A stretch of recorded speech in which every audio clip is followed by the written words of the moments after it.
A educación privada segue gañando terreo en España, un cambio que xera opinións diversas entre estudantes e familias. A educación privada continúa gañando terreo en España, mentres as universidades públicas alertan dunha situación económica cada vez máis crítica.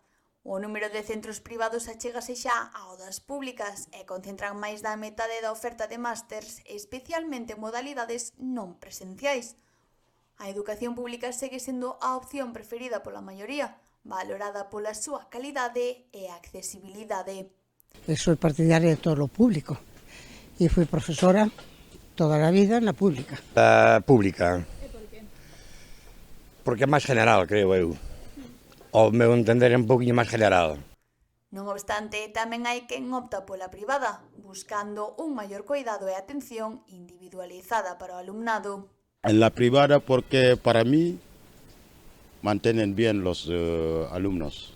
La pública para mí no. O aumento de universidades privadas e a expansión da súa oferta académica contrastan coa situación das públicas, que dependen cada vez máis das taxas de matrícula para facer fronte á falta de financiamento. E este desequilibrio está a cambiar o mapa educativo do país e a condicionar as decisións das familias e dos estudantes. Cada quen ten as súas perspectivas sobre o porqué da expansión da educación privada, así como tamén hai quen non o entende.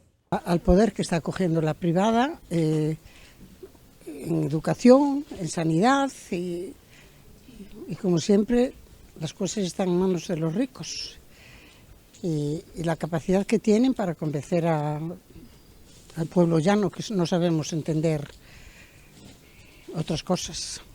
Cousa que non entendo. Habe que dar un paso a que todo o mundo poda facer algo, sabes? E non todo que sea por diñeiro. Mentres o ensino privado segue crecendo, a sociedade segue valorando o papel da educación pública como base do sistema educativo e garante de igualdade de oportunidades.